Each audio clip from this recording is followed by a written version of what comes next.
You'd step out onto the sidewalk and it hit you all at once. Steam rising from the subway grates, honking yellow cabs, checker cabs with their boxy frames or Crown Victorias starting to replace them, neon signs still lit even though it was morning, the smell of pretzels mixing with bus exhaust and fresh coffee from the deli on the corner. This is what it was like to walk through New York City in the 1980s, not rushing, just walking, looking up at storefronts with hand-painted signs, deli, grocery, cold beer, soda in bold block letters. Hot bagels, coffee 50 cents glowing in a dusty window, Tower Records, Crazy Eddie, Sam Goody, neon everywhere, faded awnings, yellow awnings stretching down every block. We're about to walk these streets together, past bodegas and newsstands, down into the graffiti-covered subway, through Times Square at night when it was still rough around the edges. If you remember walking these streets back then, or if you've only seen them in old movies, stay with me, let's go. This video is a walk through 1980s New York, street by street, block by block.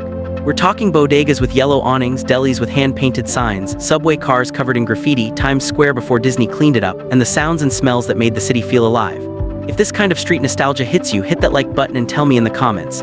Did you walk through NYC in the 80s, or which decade would you want to visit most? The day started on your block. You'd walk out of your building, maybe a brownstone, maybe a tenement with the fire escape zigzagging down the front, and the city was already moving. Kids heading to school, adults catching buses, the bodega on the corner already open, yellow awning hanging over the sidewalk like a flag.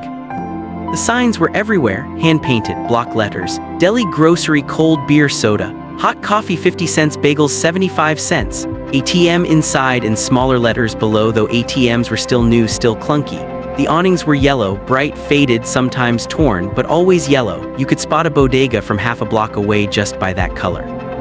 Inside, it smelled like coffee and newsprint. The guy behind the counter knew your name. He'd pour your coffee into a blue and white paper cup, the Greek diner kind with the columns printed on the side. You'd grab a buttered roll, maybe the Daily News or the Post from the stack by the register. 25 cents for the paper, 50 for the coffee. You'd stand there for a minute, sipping, scanning the headlines. The Mets, the Yankees, crime stories, subway delays, then you'd fold the paper under your arm and head out. The bell above the door would jingle, metal, not electronic, and you'd be back on the street walking toward the subway. The neighborhood had its own rhythm. Laundromats with their windows fogged up, small diners with vinyl booths and laminated menus, repair shops, locksmith shops with keys hanging in the window. Everything was local, everything had a sign. And if you walked the same route every day, you know every crack in the sidewalk, every storefront, every smell. Midtown was louder, more crowded. The sidewalks packed with people moving fast, heads down, briefcases swinging. Yellow cabs honking at every intersection. Delivery trucks double parked, engines running, hazards blinking. The air smelled like exhaust and hot dogs and something sweet you couldn't quite place. Probably chestnuts roasting on a cart somewhere. The storefronts here were bigger. Tower Records with its massive windows full of album covers and cassette tapes. Crazy Eddie with its neon signs screaming his prices are insane. Sam Goody, Record World. Electronics stores with boomboxes stacked in the window, RCA and Sony logos everywhere. Everything was visual, everything was shouting for your attention.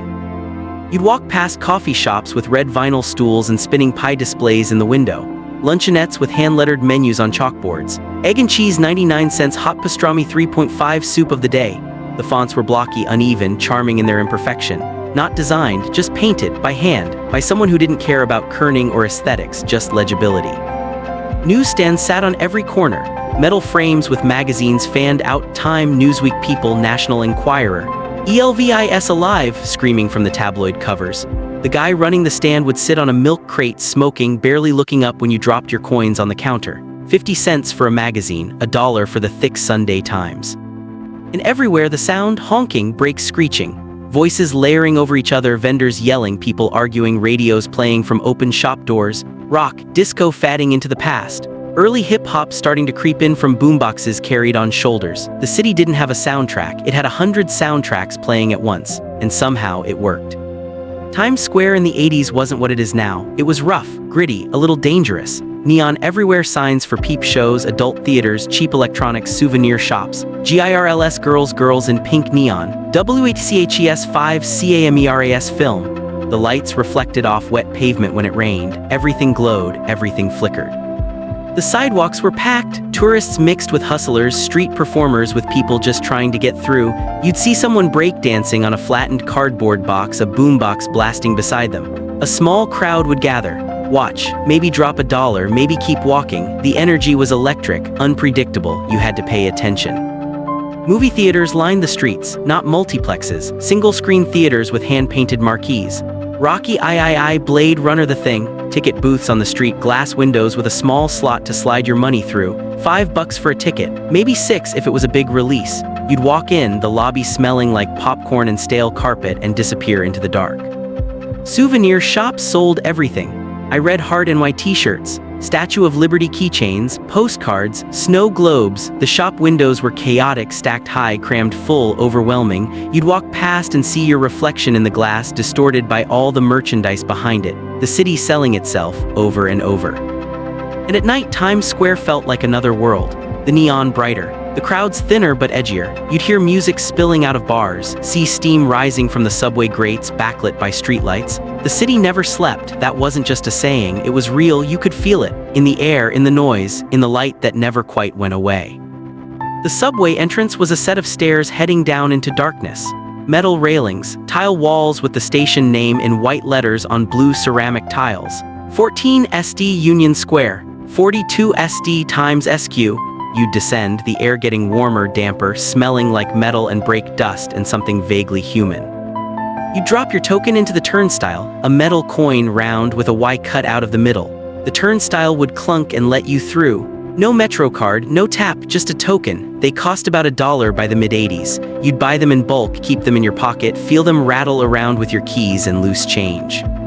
The platform was chaos, people waiting, leaning against columns, reading newspapers, staring at nothing, and then you'd hear it, the rumble, the screech of brakes, the train pulling in, and when the doors opened you'd see it, graffiti everywhere, covering every inch of the outside of the train, wild colors, tags, throw-ups, pieces that stretched across entire cars. Inside wasn't much better. The seats were orange or brown plastic, hard and uncomfortable. Graffiti scratched into the windows, tags marker on the walls, the floor sticky, the air stale. But you'd sit down anyway, wedge yourself between strangers, and the train would lurch forward, screeching through the tunnels, swaying side to side. Ads covered the walls above the seats. Broadway shows, movies, public service announcements. If you see something, say something. The typography was thick, bold, unmistakably 80s.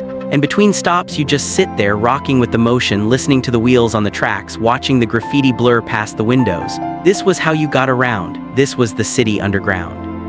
By evening, you'd be walking home, bags in hand, tired, your feet sore from walking all day on concrete. The city looked different at dusk, softer, the neon starting to glow brighter as the natural light faded, streetlights flickering on, storefronts pulling down their metal security gates with a loud, rattling clang.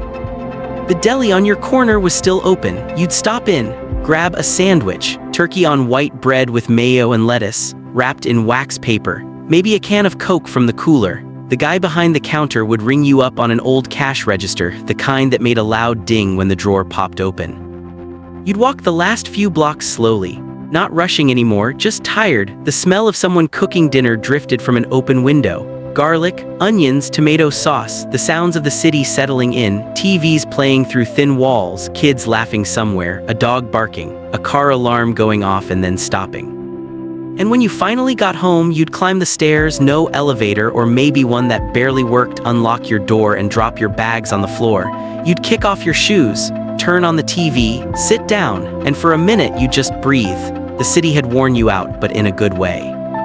That was New York in the 80s, loud, dirty, chaotic, but also alive, real, tangible. You didn't just visit it, you walked through it, you smelled it, you heard it, you felt it under your feet, and if you were there, you know, you remember. And if you weren't, maybe now you can imagine what it was like. That was walking through New York City in the 1980s, yellow awnings and hand-painted signs, graffiti-covered subway trains, Times Square before it was sanitized, steam from the grates, the smell of pretzels and exhaust, a city that was rough around the edges but impossible to forget, a city you had to walk to really understand.